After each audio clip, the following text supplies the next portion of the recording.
ദൈവത്തിൻ്റെ പരിശുദ്ധമായ നാം വാഴ്ത്തപ്പെടുമാറാകട്ടെ. ഈ വചനം കേൾക്കുന്ന എല്ലാവരെയും ദൈവം സമൃദ്ധി അനുഗ്രഹിക്കുമാറാകട്ടെ. ഇന്നത്തെ തിരുവചന ചിന്തയ്ക്കായി മത്തായി എഴുതിയ സുവിശേഷം 21 അധ്യായം അതിൻ്റെ 22 വാക്യം. നിങ്ങൾ വിശ്വസിച്ചുകൊണ്ട് പ്രാർത്ഥനയിൽ എന്ത് യാചിച്ചാലും നിങ്ങൾക്ക് ലഭിക്കും എന്ന് ഉത്തരം പറഞ്ഞു. വീണ്ടും വചനം വായിക്കുന്നു. നിങ്ങൾ വിശ്വസിച്ചുകൊണ്ട് പ്രാർത്ഥനയിൽ എന്ത് യാചിച്ചാലും നിങ്ങൾക്ക് ലഭിക്കും എന്ന് ഉത്തരം പറഞ്ഞു. സ്തോത്രം. ഇതുപോലെ തന്നെയാണ് യോഹന്നാന്റെ സുവിശേഷം 15 അധ്യായം അതിൻ്റെ 7 വാക്യപ്രകാരം പറയുന്നു, നിങ്ങൾ എന്നിലും എൻ്റെ വചനം നിങ്ങളിലും വസിച്ചാൽ നിങ്ങൾ ഇച്ഛിക്കുന്നത് എന്തെങ്കിലും അപേക്ഷിപ്പിൻ, അത് നിങ്ങൾക്ക് കിട്ടും. സ്തോത്രം. തിരുവചനം എത്ര മനോഹരമായിട്ടാണ് നമ്മളോട് ഇത് പറയുന്നത്. സ്തോത്രം. ഹല്ലേലൂയ. പ്രത്യാശയോടെ ഇരിക്കണം, നമ്മൾ ജീവിതത്തിൽ വിശ്വാസത്തോടെ ഇരിക്കണം. എങ്കിൽ മാത്രമേ നമ്മുടെ ജീവിതത്തിന് ഒരു ലക്ഷ്യമുണ്ടാവും. സ്തോത്രം. നമ്മൾ ഒരു ലക്ഷ്യമില്ലാതെ പോകുന്ന ഒരു മനുഷ്യരായി നമ്മൾ മാറരുത്. സ്തോത്രം. നമ്മൾ എങ്ങനെയോ ജീവിച്ച് എങ്ങനെയോ മരിച്ചു, അങ്ങനെയല്ല. നമ്മുടെ ജീവിതമെന്ന് പറയുന്നത്, എൻ്റെ ജീവിതത്തിൽ എനിക്ക് ചെയ്യേണ്ടി വരുന്ന ചില കാര്യങ്ങളുണ്ട്. കർത്താവിൻ്റെ സന്നിധിയിൽ എന്തിനാണ്, അല്ലെങ്കിൽ നമ്മൾ എന്തിനാണ് ഇങ്ങനെ ചിന്തിക്കുന്നത്, എന്തിനാണ് നമ്മൾ മറ്റുള്ള സൗകര്യങ്ങൾ നമ്മൾ ചിന്തിക്കുന്നത്, മറ്റുള്ള നമുക്ക് സുഖസൗകര്യങ്ങൾ, അതൊന്നുമല്ല. ദൈവത്തിൻ്റെ സന്നിധിയിൽ നമ്മൾ വിശ്വാസത്തോടെ എല്ലാവരും നല്ല രീതിയിൽ ജീവിക്കുമ്പോൾ നിനക്കും ആഗ്രഹമില്ലേ നല്ല രീതിയിൽ ജീവിക്കാൻ? നിനക്കും ആഗ്രഹമില്ലേ നിൻ്റെ ജീവിതത്തിൽ കുറച്ച് ഉയർച്ച വേണമെന്ന്? നമുക്കൊരു ആവശ്യം വന്നാൽ നമുക്കൊരു 10 രൂപ നമ്മുടെ പോക്കറ്റിൽ ഇല്ലാത്ത ഒരു അവസ്ഥ നമ്മുടെ ജീവിതത്തിൽ ഉണ്ടായിക്കഴിഞ്ഞാൽ അതിൻ്റെ വിഷമം നമുക്ക് എന്തുമാത്രം ഫീൽ ചെയ്യുമെന്ന് അത് അനുഭവിച്ചവർക്ക് മാത്രമേ മനസ്സിലാവത്തുള്ളൂ. സ്തോത്രം. ഹല്ലേലൂയ. ദൈവത്തിൻ്റെ സന്നിധിയിലേക്ക് നമ്മളെ ഒന്ന് കൊടുത്തു കഴിഞ്ഞാൽ ദൈവം നമ്മളെ സമൃദ്ധിയായി അനുഗ്രഹിക്കുന്ന ദൈവമാണ്. സ്തോത്രം. ഹല്ലേലൂയ. നമ്മൾ വിശ്വാസത്തോടെ ഇരിക്കണമെന്നാണ് കർത്താവ് നമ്മളെ പഠിപ്പിക്കുന്നത്. സ്തോത്രം. കഴിഞ്ഞ നാളുകളെ ഓർത്ത് നിങ്ങൾ ഭാരപ്പെടേണ്ട. സ്തോത്രം. ഇന്നത്തെ തിരുവചനം നിങ്ങൾക്കുള്ളതാണ്. നിങ്ങളിത് ശ്രദ്ധയോടെ കേൾക്കണം. സ്തോത്രം.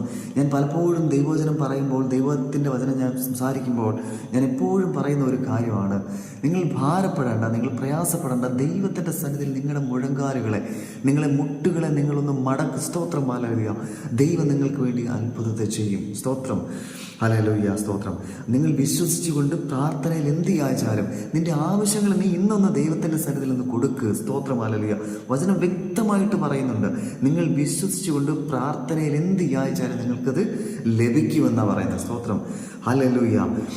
നിങ്ങളുടെ ആവശ്യം, നിങ്ങൾ ഒരു ജോലി സംബന്ധമായിട്ടുള്ള വിഷയങ്ങളായിക്കോട്ടെ, അല്ലെങ്കിൽ നിങ്ങളൊരു വീട് പണിയുന്നതിൻ്റെ ആവശ്യമായിക്കോട്ടെ, വിവാഹത്തിൻ്റെതായിട്ടുള്ള കാര്യങ്ങളായിക്കോട്ടെ, എന്ത് തന്നെ ആയിക്കോട്ടെ, നിങ്ങൾ രോഗങ്ങളായിട്ട് പ്രയാസം എന്ത് ആയിക്കോട്ടെ, ദൈവം നിങ്ങളെ നടത്തുന്ന വിധങ്ങളെ ഓർത്താൽ നിങ്ങൾ ദൈവത്തിനെ സ്തോത്രം ചെയ്യണം. കാര്യം അത് വിശ്വാസത്തോടെ നിങ്ങൾ പ്രാർത്ഥിക്കുമ്പോൾ ദൈവം നിങ്ങൾക്ക് വേണ്ടി അത് ചെയ്തു തരുമെന്നുള്ളതാണ്. സ്തോത്രം. ഇന്ന് പലരും കുറച്ചൊക്കെ പ്രാർത്ഥിക്കും. പ്രാർത്ഥിച്ചതിന് ശേഷം എനിക്കൊന്ന് കാര്യങ്ങളൊന്നും സാധിച്ചില്ലല്ലോ, അല്ലെങ്കിൽ അങ്ങനെയാണ് ഇങ്ങനെയാണെന്ന് പറഞ്ഞിട്ട് പലരും എൻ്റെ ദൈവത്തിന് എന്ത് സാധിക്കും എന്നൊക്കെ ചോദിച്ച് പലരും ഒഴിഞ്ഞു പോകുന്ന സാഹചര്യങ്ങൾ പലപ്പോഴും നമ്മൾ കാണുന്നുണ്ട്. നമ്മുടെ ജീവിതത്തിൽ നമ്മൾ പലപ്പോഴും അത് അനുഭവിച്ചതുമാണ്. കാര്യം കഷ്ടത വരുമ്പോൾ നമ്മൾ ചിലപ്പം, ദൈവമേ നീ എനിക്ക് കഷ്ടത തന്നോ, എനിക്കത് കഷ്ടത തന്നപ്പോൾ കർത്താവ് എനിക്കിനി താങ്ങാൻ വയ്യ, എനിക്കിനി അത് വയ്യ കർത്താവേ, നീ എന്നെ പരീക്ഷിക്കുന്നല്ലോ എന്ന് ഓർത്ത് പലപ്പോഴും നമ്മൾ ദൈവത്തെ വിട്ട് നമ്മൾ മാറിപ്പോകുന്ന ഒരു സാഹചര്യം നമ്മുടെ ജീവിതത്തിൽ പലപ്പോഴും ഉണ്ടായിട്ടുണ്ട്. എൻ്റെ ജീവിതത്തിൽ ഉണ്ടായിട്ടുണ്ട്.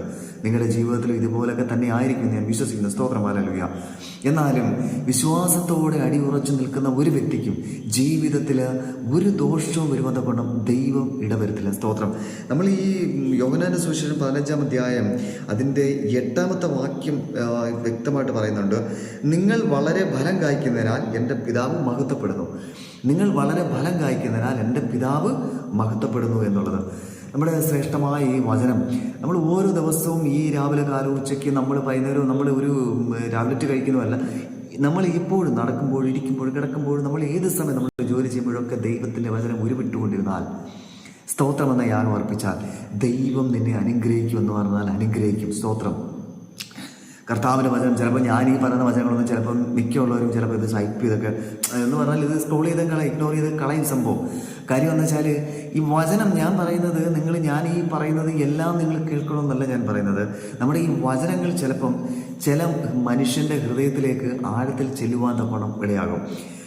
ചിലപ്പം നമ്മൾ ഈ പറയുന്ന ഈ വചനങ്ങളൊക്കെ ഉണ്ടല്ലോ, ഈ മത്തായി സുവിശേഷം 21 അധ്യായം 22 വാക്യമൊക്കെ നമ്മൾ പറയുമ്പോൾ, നിങ്ങൾ വിശ്വസിച്ചുകൊണ്ട് പ്രാർത്ഥന എന്ത് യാചിച്ചാൽ നിങ്ങൾക്ക് കിട്ടും എന്ന് പറയുമ്പോൾ ചിലപ്പോൾ ഒരു വ്യക്തി ചിലപ്പോൾ ഇതിനകത്ത് നമുക്ക് ചിലപ്പോൾ 500 പേര് കാണുന്നത്, എൻ്റെ ഈ യൂട്യൂബിനകത്ത് നമ്മൾ ഈ കാണുമ്പോൾ ചിലപ്പോൾ 500 പേരായിരിക്കും, ചിലപ്പോൾ അതിനകത്ത് 200 പേര്, ചിലപ്പോൾ 100 പേരായിരിക്കും ഇത് കാണുന്നത്. പക്ഷേ ആ 100 പേര് കാണുന്നതെന്നല്ല, അതിനകത്ത് ഒരാൾ കണ്ടാൽ മതി. ഒരാൾ അതിനകത്ത് കണ്ട് അതിനകത്ത് വിശ്വാസത്തോടെ എടുത്ത് മുന്നോട്ട് പോയി കഴിഞ്ഞാൽ ദൈവം സമൃദ്ധിയായ ആ വ്യക്തി അനുഗ്രഹിക്കുക എന്നുള്ളതാണ്. കാര്യം എന്ന് വെച്ചാൽ ആ ഒരു വ്യക്തിക്ക് വേണ്ടിയിട്ടാണ് നമ്മൾ ഈ ഒരു വചനം ഇടുന്നത്. കാര്യം പ്രയാസങ്ങൾ നിറഞ്ഞ ജീവിതത്തിലായിരിക്കുന്ന പല വ്യക്തി ജീവിതം നമ്മുടെ ചുറ്റുവട്ടത്തുണ്ട്. ചിലപ്പോൾ നമ്മളെ കൊണ്ട് സാധിക്കുന്നത്, ദൈവം നമ്മളെ ഉപയോഗിക്കുന്നത് ആ വ്യക്തിക്ക് വേണ്ടിയിട്ടായിരിക്കും ഈ വചനം നമ്മളെ കൊണ്ട് പറയിപ്പിക്കുന്നത്. അതിനാലാണ് നമുക്ക് ഈ വചനം നമുക്ക് ദൈവത്തിൻ്റെ ആത്മാവിൽ നമ്മൾ പലപ്പോഴും ദൈവമേ ഏതാണ് ഞാൻ വചനം എടുക്കേണ്ടത്, ഞാൻ എങ്ങനെയാണ് ഞാൻ ദൈവത്തോട് ഞാൻ സംസാരിക്കേണ്ടത്, ഞാൻ എന്താണ് ഞാൻ വചനത്തിൽ കൂടെ ഞാൻ അവരോട് ഞാൻ പറയേണ്ടത്. പലപ്പോഴും ഞാൻ എൻ്റെ ജീവിതത്തിൽ തന്നെ ഞാൻ പലപ്പോഴും അങ്ങനെ ചോദിച്ചിട്ടുണ്ട്, എന്താണ് എനിക്ക് പറയാനായിട്ട് സാധിക്കുന്നതെന്ന്.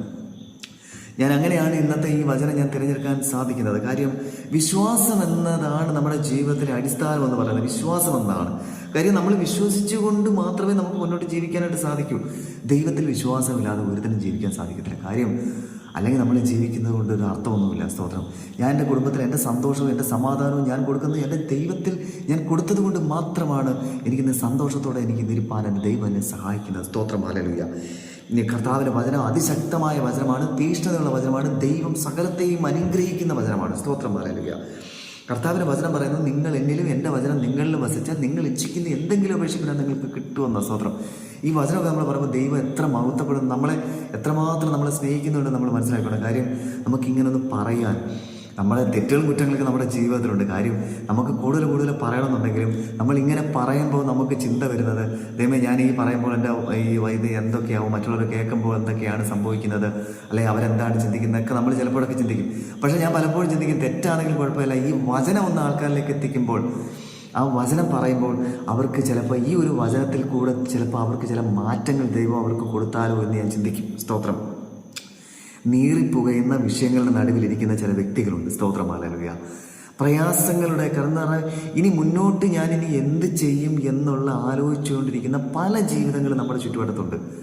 നമ്മളൊന്ന് ചിന്തിച്ചു കഴിഞ്ഞാൽ ഇപ്പം പലരും സന്തോഷത്തോടെയൊക്കെ ജീവിതത്തിൽ നമുക്ക് കാണാൻ സാധിക്കാതെ ചില ചിരിച്ചുകൊണ്ടൊക്കെ ഇരിക്കുന്നതാണ്. പക്ഷെ നമ്മൾ അവരോട് സംസാരിച്ച്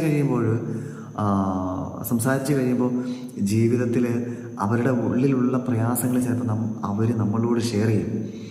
കാര്യം ആ കാര്യങ്ങൾ നമ്മൾ അറിയുമ്പോഴാണ് നമ്മൾ ചിന്തിക്കും, ദൈവമേ ഇത്രമാത്രം പ്രയാസം ഉള്ളിൽ നിറച്ചുകൊണ്ടാണോ അവർ ജീവിച്ചത് എന്ന് നമ്മൾ അന്നേരം ചിന്തിച്ചു പോകും.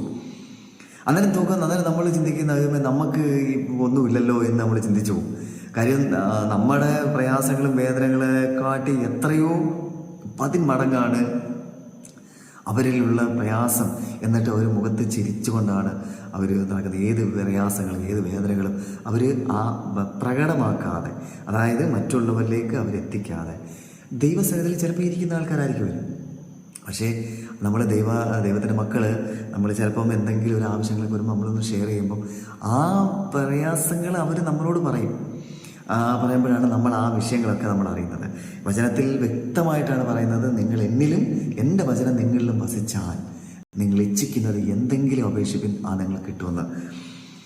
ജോലിയുടെ ഭാരത്തിൽ പ്രയാസപ്പെടുന്ന വ്യക്തി ജീവിതങ്ങളുണ്ട്. ഞാനിന്ന് പ്രാർത്ഥിക്കുന്നു, ദൈവം നിങ്ങൾക്ക് വേണ്ടി അത്ഭുതം ചെയ്യും. ഒരു ഭവനം പണിഞ്ഞ് പകുതിയായി കിടക്കുന്ന വീടുകൾ പലതുമുണ്ട്. സ്തോത്രം. ഓരോ വ്യക്തികൾ നല്ല ഒരു ഭവനത്തിൽ താമസിക്കാൻ പറ്റാതെ അനേകരിന്ന് നമ്മുടെ ചുറ്റുവട്ടത്തുണ്ട്. നമ്മുടെ സഹോദരമുണ്ട്, ഈ വചനം കേൾക്കുന്ന അനേകരുണ്ട്. പക്ഷേ ഞാനത് പറയുന്നു, ദൈവം നിങ്ങൾക്ക് വേണ്ടി അത്ഭുതത്തെ ചെയ്യും. നിങ്ങൾ ഭാരപ്പെടണ്ട, നിങ്ങൾ പ്രയാസപ്പെടണ്ട. ദൈവം നിങ്ങൾക്ക് വേണ്ടി കരുതുന്ന ദൈവമാണ്. സ്തോത്രം. നിങ്ങളുടെ കണ്ണുനീരുണ്ടല്ലോ തുരുത്തിയിലാക്കി വെക്കുന്ന ഒരു ദൈവമുണ്ട്. നിങ്ങൾ അതിനെ ഭാരപ്പെടണ്ട. ദൈവം നിങ്ങളെ നടത്തുന്ന വിധങ്ങളെ ഓർത്ത് നിങ്ങൾ ദൈവത്തിന് നന്ദിയോടെ സ്തോത്രം ചെയ്യണം. ഇന്നത്തെ നിങ്ങളുടെ ഭാരം ഓർത്ത് നിങ്ങൾ എന്തിനാണ് പ്രയാസപ്പെടുന്നത്? നാളത്തെ നിങ്ങളുടെ സന്തോഷത്തെ ഓർത്ത് നിങ്ങളൊന്ന് സ്തോത്രം ചെയ്യും. എനിക്ക് നാളെ ലഭിക്കുന്ന സന്തോഷം, എൻ്റെ ജീവിതത്തിൽ എനിക്ക് ലഭിക്കുന്ന സന്തോഷത്തെ ഓർത്ത് നിങ്ങളൊന്ന് സ്തോത്രം ചെയ്യുക. ദൈവം നിങ്ങളെ സമൃദ്ധിയായി അനുഗ്രഹിക്കും. സ്തോത്രം. ആ ദൈവത്തിലൊന്ന് വിശ്വാസത്തെ നിങ്ങൾ കൊടുത്ത് മുന്നോട്ടൊന്ന് പോകും. സ്തോത്രം. പലരും ഒന്ന് ഒഴിഞ്ഞു മാറും. കാര്യം എന്ന് വെച്ചാൽ എങ്ങനെയാണെന്ന് വെച്ചാൽ, നമ്മളിപ്പോൾ ഒരു പ്രാർത്ഥനാ വിഷയം ഒരു വ്യക്തിയോട് നമ്മൾ പറയുമ്പോൾ അവർ നമ്മളോട് പറയും, നമ്മളോട് പരിചയമുള്ള ആരെങ്കിലും നമ്മൾ പറയുമ്പോൾ, സഹോദര എൻ്റെ ഒരു വിഷയമുണ്ടോ, എനിക്ക് വേണ്ടി നിങ്ങളൊന്ന് പ്രാർത്ഥിക്കണമെന്ന് പറയുമ്പോൾ ഞാനത് പലപ്പോഴും ആലോചിച്ചിട്ടുള്ള കാര്യം, നമ്മൾ ഒരു വിഷയം പറയുമ്പോൾ നമ്മൾ പ്രാർത്ഥിക്കാം എന്ന് പറഞ്ഞ് നമ്മൾ ഒഴിഞ്ഞത് മാറി. കാര്യം എന്ന് പറഞ്ഞാൽ